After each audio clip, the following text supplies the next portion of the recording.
Over 5 millennia, a deeply rooted heritage has carved its way into the cultural bedrock of the Indian subcontinent. It is a living civilization. That longevity is most visible in Hinduism, the world's oldest surviving religion. Its practices date back to texts written over 4,000 years ago and remain inextricably tied to the worship of sacred waters like the river Ganga. These millennia-old traditions dictate the rhythms of life today. During Holi, towns erupt in vibrant celebrations that recreate ancient legends through modern, playful rituals.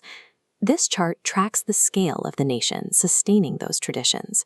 Over the last century, India's population has surged to 1.3 billion people, driving an economy on track to reach $5 trillion. Managing a population of that size forces a difficult balancing act. The country must continuously expand its infrastructure and economic output without paving over the cultural identity that defines it. That tension is tested at the highest possible scale in Prayagraj. Every 6 years, the Kumbh Mela draws millions of pilgrims to the confluence of 3 holy rivers in search of salvation. The logistical reality of this gathering is staggering. A temporary city, 2/3 the size of Manhattan, springs up to absorb 220 million people. Sustaining an event of this density requires moving beyond standard logistical planning and deploying specific high-tech infrastructure to protect the people practicing these ancient rites. To mitigate the extreme risk of overcrowding at the Kumbh Mela, Deputy Inspector General K.P. Singh's team implemented a high-speed artificial intelligence solution. This top-down visualization maps the system's output.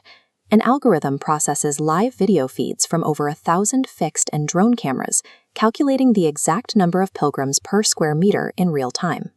By analyzing those metrics, the software triggers immediate alerts when specific sectors exceed safe capacities. Ground teams use this data to clear bottlenecks and manage the flow of millions of people. That same drive to master immense scale through technology is currently reshaping the country's power grid. In the southern state of Tamil Nadu, the Kamuthi solar farm is driving the transition toward renewable energy. Spread across harsh, arid land, 2.5 million individual solar panels work together to generate 648 megawatts of clean power, enough to supply nearly 150,000 homes. But the arid environment creates an immediate physical barrier. Fine dust settles across the facility daily, blocking sunlight from the photovoltaic cells and severely degrading their energy output. Instead of relying on manual labor and scarce water reserves, the facility utilizes a fleet of 25 automated robotic mops. Powered by the sun, they glide across the panels, sweeping away the dust. Whether monitoring moving pilgrims or cleaning static solar panels, the application of automation allows the country to function at a massive scale, while preserving both human and natural resources. The success of these large-scale engineering projects extends well beyond the atmosphere, with the Indian Space Research Organization executing precision missions to both the Moon and Mars. While those missions push into the future, a different form of engineering remains anchored in the past, specifically along the coast of Veeraval.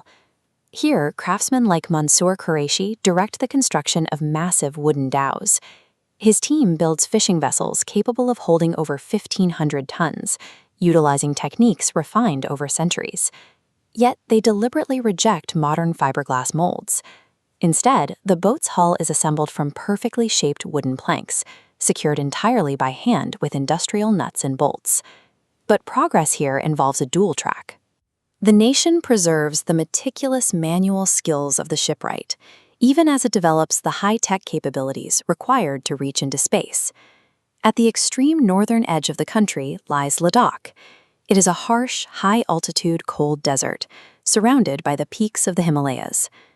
This unforgiving landscape now serves as the proving ground for a modern test of endurance, the Kardun Law Challenge. This elevation profile plots the physical demands of the ultramarathon. Competitors must climb to 17,000 feet, where the atmosphere holds roughly half the oxygen. Pushing the body to these heights invites acute mountain sickness, compounded by temperatures plummeting toward 0 degrees near the summit. Despite the freezing conditions and thin air, local athlete Shabir Hussain became the first person to win the grueling race 3 years in a row.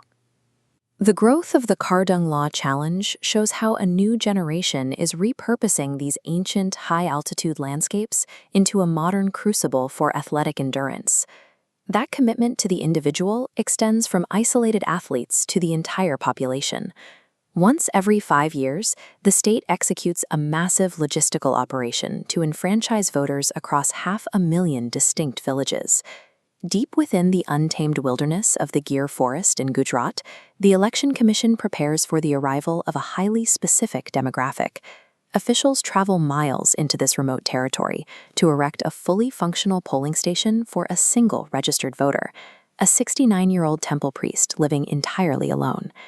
This solitary act of voting contrasts with the massive, crowded lines that defined the early decades of the Republic, yet it carries the exact same constitutional weight. That synthesis of old and new is put on full display in Delhi during the Republic Day parade. Here, regiments of the modern armed forces march in perfect unison alongside the traditional, highly trained camel contingent.